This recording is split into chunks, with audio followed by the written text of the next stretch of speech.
Swaraj news సమాజహితమే మా స్వరం. అతి తక్కువ కాలంలోనే అశేష ప్రేక్షకాదరణ పొందిన స్వరాజ్ న్యూస్. గ్రామాల్లో సమస్యలు ఉన్నాయా? ఆఫీసర్లకు చెబితే పనిచేయట్లేదా?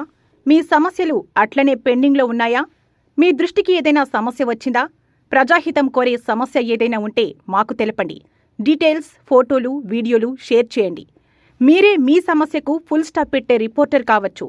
సమస్య కనిపించిందా? వీడియో లేదంటే ఫోటోలు పంపించండి. దాన్ని మేము జనానికి చూపిస్తాం. Swaraj news WhatsApp number 9441623078. నమస్తే, వెల్కమ్ టు స్వరాజ్ న్యూస్. ముందుగా హెడ్లైన్స్.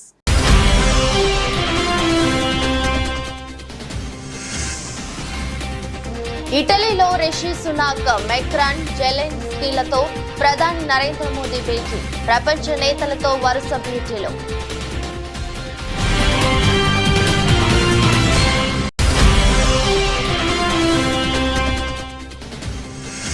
కాకినాడ మహిళ ఆరుద్రకు సీఎం చంద్రబాబు అభయహస్తం. ఆరుద్ర కుమార్తె ఆరోగ్య ఖర్చులకు 5 లక్షల సాయం ప్రకటించిన సీఎం.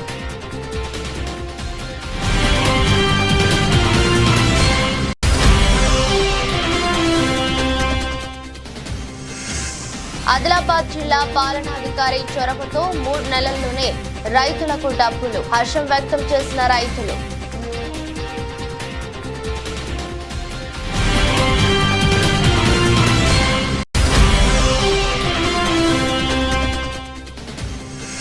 వైఎస్ఆర్ కాంగ్రెస్ పార్టీ ఎంపీలతో సమావేశమైన వైఎస్ఆర్సీపీ అధినేత. భవిష్యత్తు కార్యాచరణపై జగన్ తమ పార్టీ ఎంపీలతో చర్చించినట్టు సమాచారం.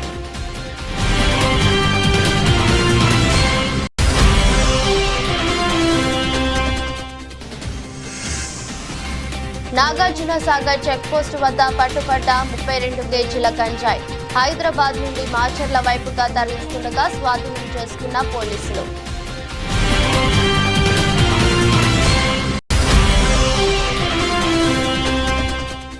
ప్రతిపక్ష కార్యకర్తలపై, నేతలపై దాడులు చేయడమే బీజేపీ సిద్ధాంతమా? ఇకనైనా దాడులు ఆపకపోతే ప్రతిఘటన ప్రారంభమవుతుందని రాజ్యసభ సభ్యులు పిల్లి సుభాష్ చంద్రబోస్ హెచ్చరిక.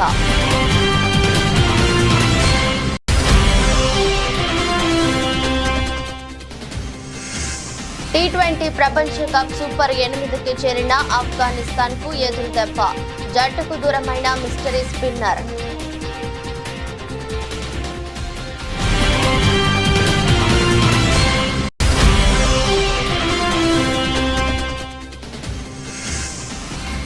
చివరి రోజు లాభాల్లోనే దేశీయ సూచీలు.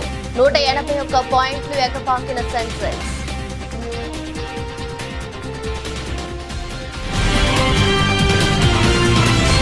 ఇటలీలో G7 సదస్సు సందర్భంగా భారత ప్రధాని నరేంద్ర మోదీ ప్రపంచ నేతలతో వరుసగా సమావేశమయ్యారు. బ్రిటన్ ప్రధాని రిషి సునాక్, ఫ్రాన్స్ అధ్యక్షుడు ఇమాన్యుయల్ మెక్రాన్, ఉక్రెయిన్ అధ్యక్షుడు వోలోదిమిర్ జెలెన్స్కీలతో విడివిడిగా భేటీ అయ్యారు. ఈ సమావేశాలకు సంబంధించిన వివరాలను మోదీ సోషల్ మీడియాలో పంచుకున్నారు.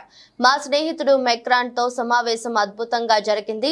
ఈ ఏడాదిలో ఇది మాకు 4వ భేటీ. భారత ఫ్రాన్స్ సంబంధాల బలోపేతానికి మేమిచ్చే ప్రాధాన్యతకు ఇది నిదర్శనం. రక్షణ రంగం, భద్రత, టెక్నాలజీ, AI, సముద్ర ఆధారిత ఆర్థిక వ్యవస్థ తదితర రంగాలపై ఇరువురం చర్చించుకున్నాం. వచ్చే నెలలో ప్యారిస్ ఒలింపిక్స్ ప్రారంభం కానున్న నేపథ్యంలో మెక్రాన్ కు శుభాకాంక్షలు తెలియజేశానని వివరించారు.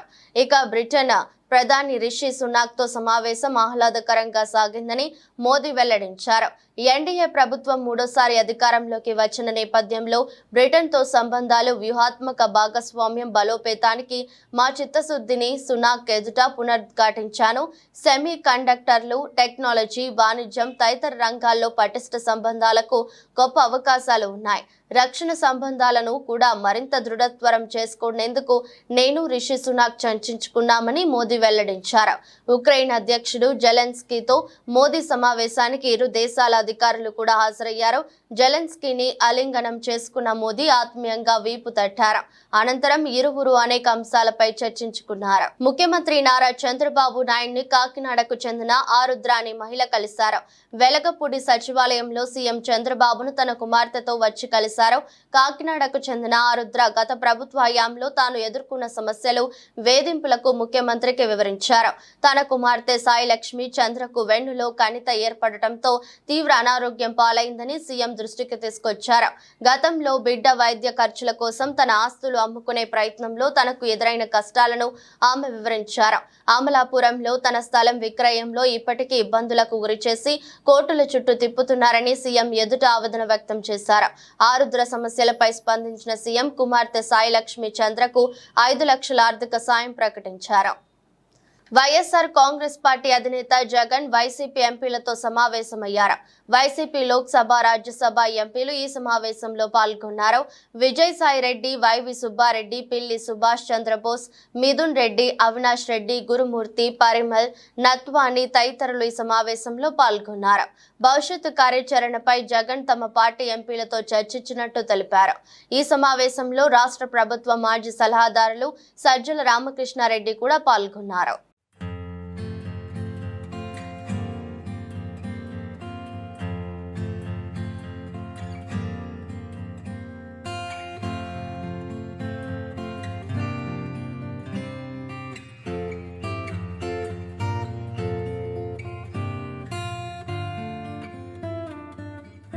యాదాద్రి భువనగిరి జిల్లా చౌటుప్పల్లో మున్సిపాలిటీలో పలు వార్డులలో జరుగుతున్న అభివృద్ధి పనులను మున్సిపల్ చైర్పర్సన్ వెంరెడ్డి రాజు కౌన్సిలర్లతో కలిసి పరిశీలించి రానున్న వర్షాకాలంలో తీసుకోవాల్సిన చర్యలపై అధికారులను సూచించారు. అక్రమ కట్టడాలపై అధికారులను ఎమ్మెల్యే రాజగోపాల్ రెడ్డి హెచ్చరించారు. అనంతరం కళ్యాణ లక్ష్మి లబ్ధిదారులకు చెక్కులను పంపిణీ చేశారు. ఆయన మాట్లాడుతూ కాంగ్రెస్ పార్టీ ఇచ్చిన హామీలు ఒక్కొక్కటిగా అన్ని నెరవేరుస్తామన్నారు. మునుగోడు ప్రజలు ఎదురు చూస్తున్న శుభవార్త తొందరలోనే వస్తుందని అనుకుంటున్నానని తెలిపారు. స్థలం ఉండి కట్టుకునే వారికి 5 లక్షలు, ఇంటి స్థలం లేని నిరుపేదలకు డబుల్ బెడ్రూమ్లు తొందరలోనే ఇస్తామని అన్నారు. గత ప్రభుత్వంలో లాగా మేము మాట ఇచ్చి తప్పే ప్రభుత్వం మా ప్రభుత్వం కాదని తెలిపారు. టెండర్ పిలిచి రోడ్లు, డ్రైనేజీలు, హాస్పిటల్ బిల్డింగు, మార్కెట్ యార్డ్ అసంపూర్తిగా కంప్లీట్ రిక్వైర్మెంట్ తగ్గట్టు ప్లాన్ చేయలేదు. గతంలో కూడా ఒకసారి నేను ఎమ్మెల్యే గెలిచిన తర్వాత కూడా వాటిని అన్నింటినీ కూడా నేను పర్యవేక్షించడం జరిగింది క్లోజ్గా. మధ్యలో మళ్ళీ పార్లమెంట్ ఎన్నికలు వచ్చి ఎలక్షన్ కోడ్ వచ్చింది కాబట్టి అధికారులందరూ కూడా అందుబాటులో లేకపోవడం వల్ల ఎలక్షన్ కోడ్ అయిపోయిన తర్వాత మళ్ళీ ఒకసారి ఏదైతే ఆన్ గోయింగ్ వర్క్స్ వాళ్ళు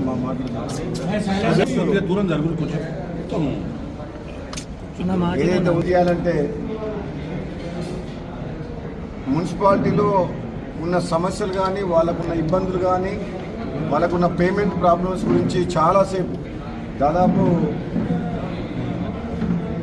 3.5 గంటల పాటు 3.5 hours కంటిన్యూస్గా అధికారులతో కలిసి ఫీల్డ్ మీద పోయి మళ్ళీ వచ్చి అధికారులతోటి రివ్యూ మీటింగ్ కూడా చేయడం జరిగింది. తప్పకుండా చౌటుప్పల్ మున్సిపాలిటీ ప్రజలందరికీ కూడా నేను మీకు మాటిస్తున్నాను. యూట్యూబ్ ఛానళ్ళ మీద ఎవరికి కంట్రోల్ లేదు. రోజు ప్రతి ఒక్కరి మీద కథనాలు వస్తాయి. అందులో మా అటువంటి లీడర్ల మీద ఇంకా ఎక్కువ వస్తాయి. పనులున్న చెట్టుకే రాలేస్తారు అన్నట్టు ఏదో ఒకటి కోమటిరెడ్డి బ్రదర్స్ని, ముఖ్యంగా రాజగోపాల్ రెడ్డిని ఎప్పుడు ఏదో ఒకటి కామెంట్ చేస్తుంటారు. కాంగ్రెస్ పార్టీ అధిష్టానం మాకు ఒక మాట, ఒక బాధ్యత ఇచ్చింది, పార్లమెంట్ ఇన్ఛార్జిగా గెలిపియమని. 2,22,000 మెజార్టీతో గెలిపించినాం. రాబోయే రోజుల్లో కాంగ్రెస్ అధిష్టానము ఏ బాధ్యతలు అప్పచెప్పినా, ఎంత అసాధ్యమైన అదైనా సరే ధైర్యంగా మా నాయకులు, కార్యకర్తలు మేమందరం సమిష్టిగా పోయి ఆ అధిష్టానం అప్పచెప్పిన పనిని కంప్లీట్ చేస్తాం. ప్రతి గ్రామంలో ఇల్లు ఉండి, స్థలం ఉండి ఇల్లు లేని నిరుపేదల అందరికి కూడా రాబోయే రోజుల్లో ఇందిరమ్మ ఇండ్లు కట్టిస్తామని చెప్పి కూడా ఈ సందర్భంగా మాటిస్తున్నాం. ప్రతిపక్ష కార్యకర్తలు నేతలపై దాడులు చేయడమే బీజేపీ సిద్ధాంతమా అని, దాడులు చేసిన వారిపై చర్యలు తీసుకోకపోతే ప్రతిఘటన ప్రారంభమవుతుందని రాజ్యసభ సభ్యులు పిల్లి సుభాష్ చంద్రబోస్ అన్నారు. శుక్రవారం అనపర్తిలోని వైఎస్ఆర్సీపీ కార్యాలయంలో పిల్లి సుభాష్ చంద్రబోస్ మాజీ శాసనసభ్యులు డాక్టర్ సత్య సూర్యనారాయణ రెడ్డితో కలిసి విలేకరులతో మాట్లాడుతూ, అనపర్తి నియోజకవర్గంలో ప్రతిపక్ష వైఎస్ఆర్సీపీ నాయకులు కార్యకర్తలపై జరుగుతున్న దాడులు సోషల్ మీడియా ద్వారా తెలుసుకున్నారు. దాడులు జరిగిన తీరు చూస్తుంటే అసలు దాడులు చేస్తున్న వారికి మానవత్వం ఉందా అని, ఎన్నికలంటే జయాపజయాలు సహజమని, సోషల్ మీడియాలో కామెంట్లు అనేది సహజమని, విమర్శ ప్రతి విమర్శ సహజమని, ఇటువంటి వాటిని ఆధారం చేసుకుని దాడులకు పాల్పడడం ఎంతవరకు సమంజసమని, అనపర్తి నియోజకవర్గంలో మొట్టమొదటిసారిగా బీజేపీ పార్టీ ఎమ్మెల్యే గెలిచారని, బీజేపీ గెలిస్తే ప్రతిపక్ష పార్టీ నాయకులపై దాడులు ఇంత క్రూరంగా చేస్తారని, క్రూరంగా దాడులు జరిపించడమే బీజేపీ సిద్ధాంతమా అని అడిగారు.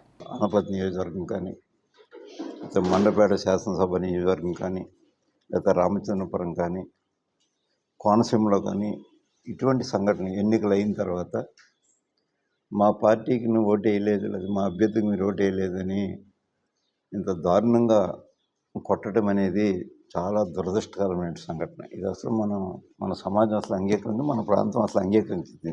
మన ప్రాంతంలో ఏ పార్టీ వారు కూడా ఎప్పుడు అంగీకరించే పరిస్థితి లేదు ఇక్కడ. అందులోకి అనపర్తి శాసనసభ నియోజకవర్గంలో తొలిసారిగా భారతీయ జనతా పార్టీ గెలిచింది. ఇక్కడ భారతీయ జనతా పార్టీ తొలిసారిగా గెలిచింది. భారతీయ జనతా పార్టీలో నాకైతే అపారమైన నమ్మకం ఆ పార్టీ మీద. ఏం చేతంటే విజ్ఞులు అందరూ ఆ పార్టీలో ఉన్నారు, విద్యావంతులు ఉన్నారు, చాలా సాఫ్ట్ నేచర్డ్ పర్సన్స్ అందరూ దాంట్లో ఉన్నారు. దేశ భవిష్యత్తుని గురించి ఆలోచించే వాళ్ళు ఆ పార్టీలో ఉన్నారు. దేశ సంక్షేమం గురించి పేద ప్రజల సంక్షేమం గురించి ఆలోచించే నాయకులందరూ ఆ పార్టీలో ఉన్నారు. మరి అంచేతే ఈవేళ దేశాన్ని పాలిస్తుంది ఆ పార్టీ. మరి అటువంటి పార్టీలో ఎన్నికైన ఈ నియోజకవర్గంలో ఇటువంటి సంఘటన జరగటం నాకైతే ఆ వీడియో మీకు కూడా చూపిస్తాను. ఆ వీడియో చూసిన తర్వాత నాకు కొంచెం బాధాకరం అనిపించింది. అడగండి, ఎవరో దాన్ని పూర్తి విచారణ జరిగితే మీకు పెద్ద కష్టం కాదు. ఇది ఏమైనా అంతర్జాతీయ నేరగాళ్ళు చేసిన నేరాలు కాదు.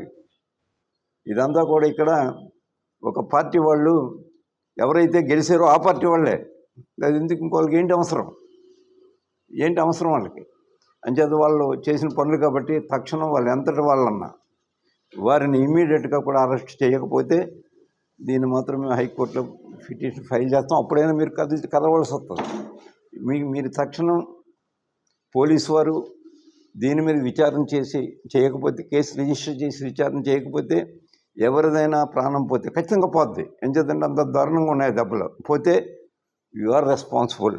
ఇక్కడ లోకల్ పోలీస్ అథారిటీ రెస్పాన్సిబుల్ అవుతారు కాబట్టి రెస్పాన్సిబుల్ చేస్తున్నాం మిమ్మల్ని. రేపొద్దున మీ మీదే ఆ కేసు రిజిస్టర్ చేయించవలసినటువంటి పరిస్థితులు దాపరిస్తాయి. మీకు దాన్ని తక్షణం చేయవలసిందిగా మేము కోరుతూ ఉన్నాం.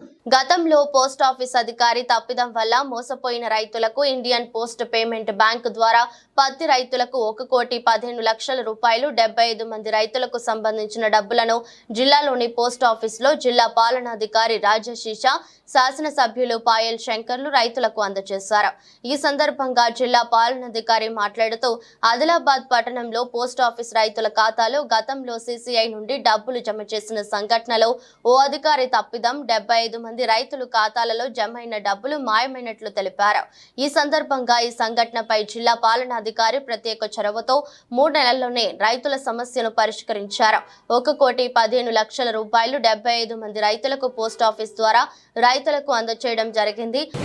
మన 3 నెలల క్రితంలో ఇక్కడ ఏవైతే ఒక అవినీతి జరిగింది, సో ఆ అవినీతికి పోస్టల్ బ్యాంక్ వారి తరఫు నుంచి సరి చేసుకొని ఈరోజు ఎవరైతే 75 రైతులు ఉన్నారో వాళ్ళకి కాటన్ కార్పొరేషన్ ఆఫ్ ఇండియా నుంచి వాళ్ళు పంట పండిన తర్వాత మళ్ళీ అమ్మిన తర్వాత కాటన్ కార్పొరేషన్ ఆఫ్ ఇండియా నుంచి ఏవైతే డబ్బులు రావడం జరిగింది, పోయిన వానాకాలం సంబంధించిన ఆ డబ్బులు మరి ఒక అధికారులు మోసం చేసి ఏవైతే డబ్బులు రైతులు అకౌంట్ నుంచి వాపస్ తీసేసుకున్నారు, ఆ డబ్బులు ఈరోజు మళ్ళీ పోస్టల్ బ్యాంక్ చొర్యతోని ఈరోజు 75 నుంచి 80 రైతులకి వాళ్ళకి ఈరోజు పోస్టల్ బ్యాంకులో ఒక కౌంటర్ ఏర్పాట్లు చేసుకొని 1,15,20,000 రూపాయలు ఈరోజు రైతులకి అందజేయడం జరుగుతుంది. సో ఈ కార్యక్రమంలో మేజర్గా నాతో పాటు ఈరోజు ఎమ్మెల్యే గారు, తర్వాత పోస్టల్ బ్యాంక్ అధికారులు వారు అందరూ కూడా ఇక్కడ రావడం జరిగింది, హాజరయ్యారు. ముఖ్యంగా మొదటిసారి మాకు ఈ సమాచారం తెలిసిన తర్వాత ఎమ్మెల్యే గారు కూడా మాకు దృష్టిలో తీసుకొని వచ్చి మేజర్గా రైతులు కూడా మా దగ్గర వచ్చి మాకు చాలా ఇది అన్యాయం జరిగింది, చాలా పేద రైతులు, మహిళల రైతులు కూడా మా దగ్గర వచ్చి అది వాళ్ళు విజ్ఞప్తి చేయడం జరిగింది. సో ఎమ్మెల్యే గారితో కూడా డిస్కస్ చేసి, గౌరవ మంత్రి గారితో కూడా డిస్కస్ చేసి అది ఏ విధంగా సాల్వ్ చేయాలి. ముఖ్యంగా ఎస్పీ గారు కూడా దీంట్లో చాలా కృషి చేసి ఎవరైతే ఈ మోసం చేశారో తొందరగా అరెస్ట్ కూడా చేయడం జరిగింది, ఎంక్వైరీ కూడా ఇంటగ్రిగేట్ కూడా చేయడం జరిగింది. ముఖ్యంగా రైతులు కూడా చాలా సహకరించారు.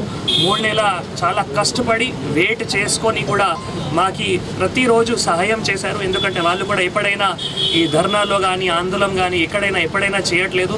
చాలా కష్టపడి కూడా రైతులు పోలీస్ తరఫు నుంచి ఏమైనా సమాచారం కావాలో, పోస్టల్ బ్యాంక్ తరఫు నుంచి ఏమైనా డాక్యుమెంటేషన్ కావాలో అప్పటికి అప్పుడు వచ్చి తొందరగా ఇవ్వడం జరిగిన వల్ల తర్వాత నేను కూడా ఎమ్మెల్యే గారు కూడా అక్కడ ఢిల్లీలో కూడా మాట్లాడి మరి వాళ్ళు ఎవరైతే అక్కడ రిస్క్ మేనేజ్మెంట్ బ్రాంచ్ ఉన్నాయో వాళ్ళతో కూడా మాట్లాడి రైతులు చాలా కష్టపడుతున్నారు. ఇప్పుడు వానాకాలం సీజన్ రాబోతున్నాయి, వాళ్ళకి ఈ మన పెట్టుబడి కోసం, విత్తనాల కోసం, తర్వాత ఎరువుల కోసం డబ్బులు కావాలి, ఏ విధంగా తొందరగా ఇవ్వాలి. సో వాళ్ళు కూడా ఒక కమిట్మెంట్ ఇచ్చి వాళ్ళ తరఫు నుంచే ఖర్చు పెట్టి 3 నెలల్లోనే ఈ డబ్బులు ఈరోజు రైతులకి చేయడం జరుగుతుంది. అంటే చాలా సంతోషకరమైన ఈ విషయం ఉంది. ఖమ్మం జిల్లా వైరా మండల కేంద్రంలోని గుట్టబడి ప్రభుత్వ పాఠశాలలో 5వ తరగతి చదివి గురుకుల పాఠశాలలో సీట్లు సాధించిన 41 మంది విద్యార్థులకు అభినందన కార్యక్రమం నిర్వహించారు. ఈ కార్యక్రమానికి ముఖ్య అతిథులుగా ఎమ్మెల్యే మాలతు రామదాస్ నాయక్, జిల్లా కాంగ్రెస్ పార్టీ అధ్యక్షులు పి దుర్గా ప్రసాద్ పాల్గొని విద్యార్థులను ఘనంగా సన్మానించారు. ప్రభుత్వ పాఠశాలలో చదివిన విద్యార్థులు గురుకుల పాఠశాలలో ర్యాంకులు సాధించడంలో కృషి చేసిన ప్రధానోపాధ్యాయుడు నాగపత్తిన భాస్కర్ను ఎమ్మెల్యే రామదాస్ నాయక్ ఘనంగా సన్మానించారు. ప్రభుత్వ పాఠశాలల్లో చదివిన విద్యార్థులు గురుకుల ర్యాంకులు సాధించడం అభినందనీయమని అన్నారు. కాంగ్రెస్ ప్రభుత్వం విద్యారంగాన్ని ముందుకు తీసుకువెళ్లేందుకు ప్రభుత్వ పాఠశాలలను కార్పొరేట్ స్థాయిలో మౌలిక వసతులు కల్పిస్తుందని తెలిపారు.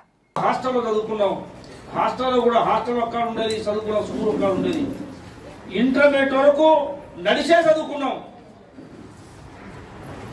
ఈరోజు ఆ పరిస్థితి లేదు.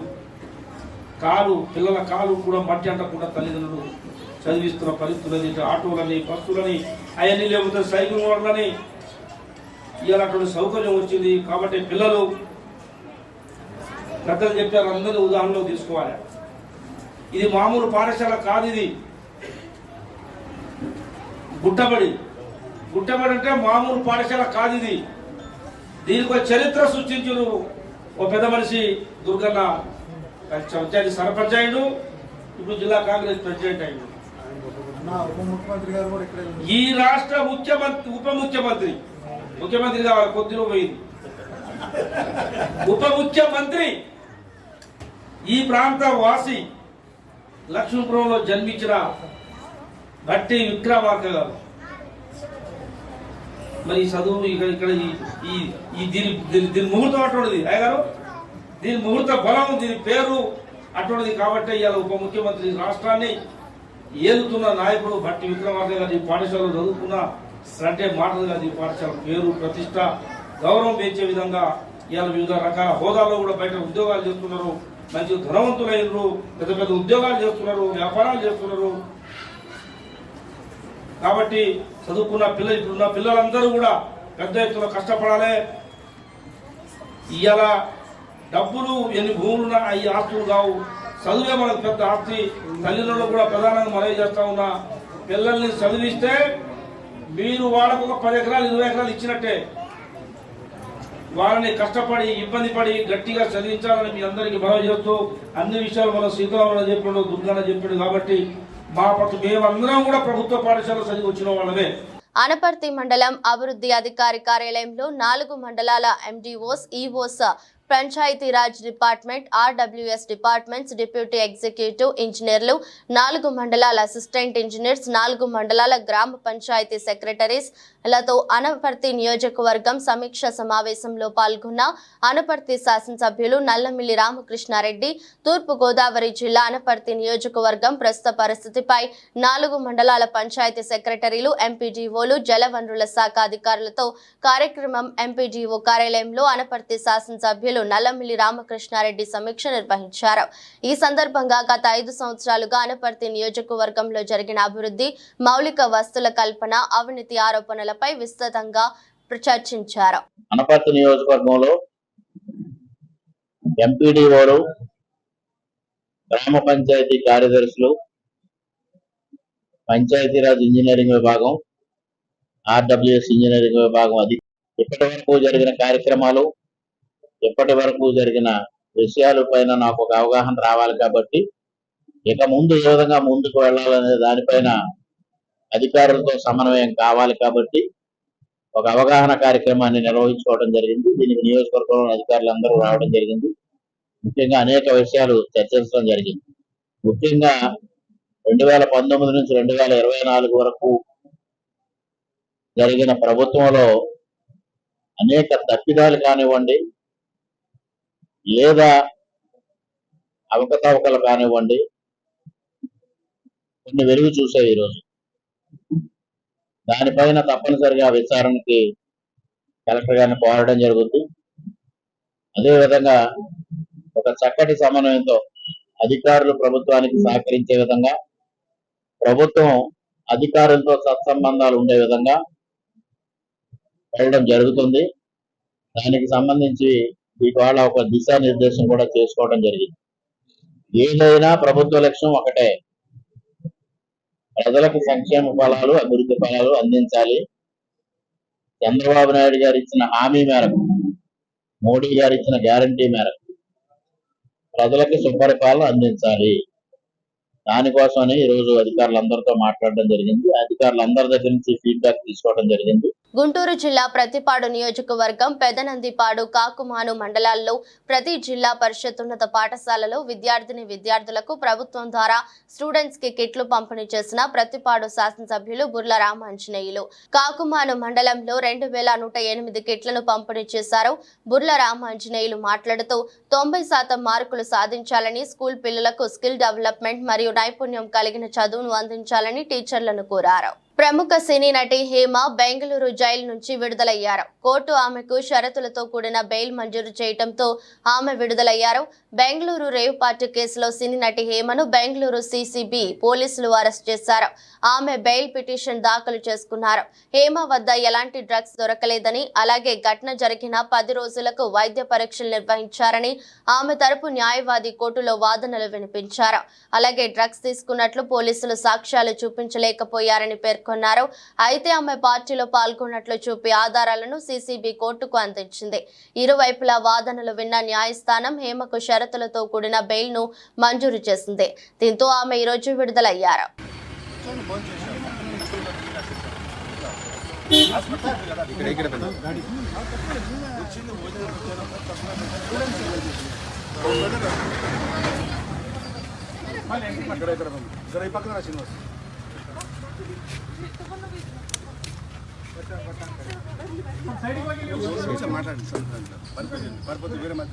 అసలు వీళ్ళకి చెప్పాల్సిన అవసరం ఏముంది మనకి?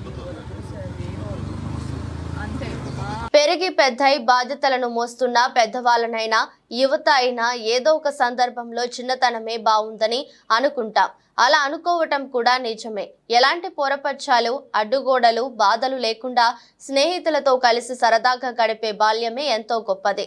ఈ పాయింట్ ను బేస్ చేసుకొని రూపొందుతున్న చిత్రం కమిటీ కుర్రోళ్ళు. నిహారిక కొన్నిదెల సమర్పణలో pink elephant pictures, LLP, Sriradha, Damodar studios banners పై రూపొందుతున్న ఈ సినిమాకు యదు వంశీ దర్శకుడు. పక్కా ప్లానింగ్ తో మేకర్స్ అనుకున్న సమయానికి కన్నా ముందే సినిమా షూటింగ్ ను పూర్తి చేసిన విషయం. ప్రస్తుతం సినిమా పోస్ట్ ప్రొడక్షన్ కార్యక్రమాల్లో బిజీగా ఉంది. త్వరలోనే విడుదలకు సిద్ధమవుతుంది. ఈ నేపథ్యంలో చిత్ర యూనిట్ కమిటీ కుర్రోళ్ళు టీజర్ విడుదలైంది. ప్రముఖ హీరో నితిన్ సోషల్ మీడియా వేదికగా టీజర్ ను విడుదల చేసి చిత్ర యూనిట్ కు అభినందనలు తెలిపారు. అద్వితీయమైన అటవీ తీరులో ఈసారి టీ20 ప్రపంచ కప్ సూపర్ 8కు చేరిన ఆఫ్ఘనిస్తాన్ జట్టుకు ఎదురు దెబ్బ తగిలింది. మిస్టరీ స్పిన్నర్ ముజిబుర్ రెహమాన్ గాయం కారణంగా జట్టుకు దూరమయ్యాడు. ఇండియన్ ప్రీమియర్ లీగ్ లో చేతి వేలికి ఆయన గాయం మరింత పెద్దది కావడంతో T20 ప్రపంచ కప్ లోని మిగతా మ్యాచ్లకు అందుబాటులో ఉండడం లేదు. దీంతో అతడి స్థానాన్ని పొట్టి క్రికెట్ లో షాట్లతో చెలరేగిపోయే హజ్రతుల్లా జాజాయితో భర్తీ చేశారు. ICC టెక్నికల్ కమిటీ అనుమతినివ్వడంతో ముజిబుర్ రెహమాన్ స్థానాన్ని ఆఫ్ఘనిస్తాన్ భర్తీ చేసింది. ఉగాండాతో జరిగిన ప్రారంభ మ్యాచ్లో మాత్రమే ముజిబుర్ ఆడాడు. 3 ఓవర్లు వేసి ఓ వికెట్ తీసుకున్నాడు.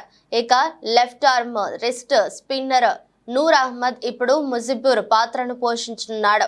నూర్ ఇప్పటికే 2 మ్యాచ్లు ఆడాడు. పాపువా న్యూగినియాలో జరిగిన మ్యాచ్లో 4 ఓవర్లు వేసిన నూర్ 14 పరుగులు మాత్రమే ఇచ్చి 1 వికెట్ తీసుకున్నాడు. ప్రధాని మోదీ నేతృత్వంలో కేంద్ర కేబినెట్ ఏర్పడి మంత్రులకు శాఖలు కూడా కేటాయించిన తర్వాత దేశీయ సూచీలు లాభాల బాట పడ్డాయి. వారంలో చివరి రోజు కూడా దేశీయ స్టాక్ మార్కెట్లు లాభాలను అందుకున్నాయి. సెన్సెక్స్ ఓ దశలో 77,000 మార్కును దాటింది. మధ్యాహ్నం సమయంలో అమ్మకాల ఒత్తిడి ఎదురైనా చివరకు సూచీలు కోలుకున్నాయి. ముగింపుతో పోల్చుకుంటే దాదాపు 100 పాయింట్ల లాభంతో 76,912 వద్ద రోజును ప్రారంభించిన సెన్సెక్స్ లాభ నష్టాలతో దోబూచులాడింది.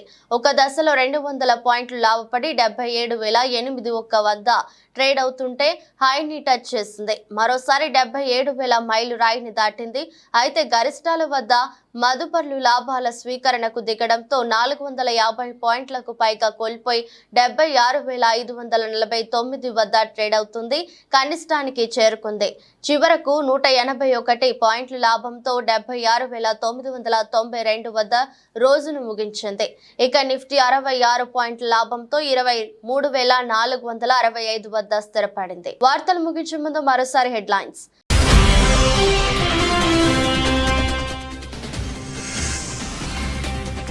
ఇటలీలో రిషి సునాక్, మెక్రాన్, జెలెన్స్కీలతో ప్రధాని నరేంద్ర మోదీ భేటీ. ప్రపంచ నేతలతో వరుస భేటీలు.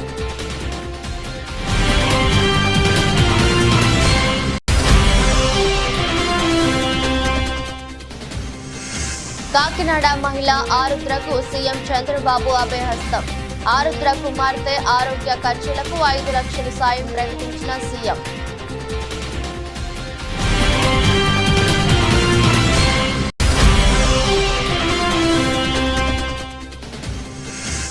ఆదిలాబాద్ జిల్లా పాలనాధికారి చొరవతో 3 నెలల్లోనే రైతులకు డబ్బులు. హర్షం వ్యక్తం చేసిన రైతులు.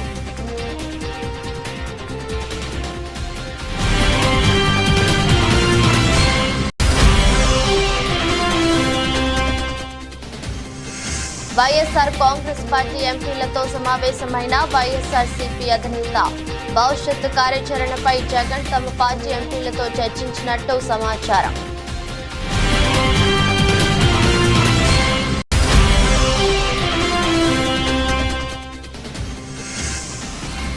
నాగార్జున సాగర్ చెక్పోస్టు వద్ద పట్టుబడ్డ 32 కేజీల గంజాయి. హైదరాబాద్ నుండి మాచర్ల వైపుగా తరలిస్తుండగా స్వాధీనం చేసుకున్న పోలీసులు.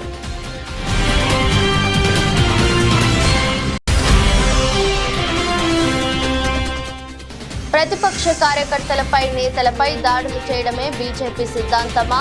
ఇకనైనా దాడులు ఆపకపోతే ప్రతిఘటన ప్రారంభమవుతుందని రాజ్యసభ సభ్యులు పిల్లి సుభాష్ చంద్రబోస్ హెచ్చరిక.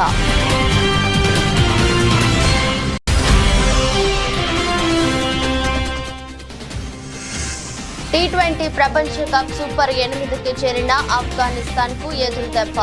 జట్టుకు దూరమైన మిస్టరీ స్పిన్నర్.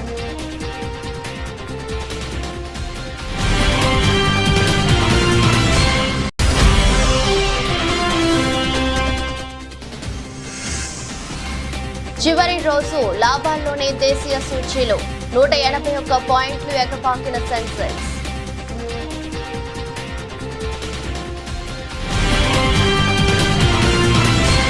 ఇది రోజు బులెటిన్. మరో బులెటిన్లో మళ్ళీ కలుద్దాం. అంతవరకు సెలవు. నమస్కారం.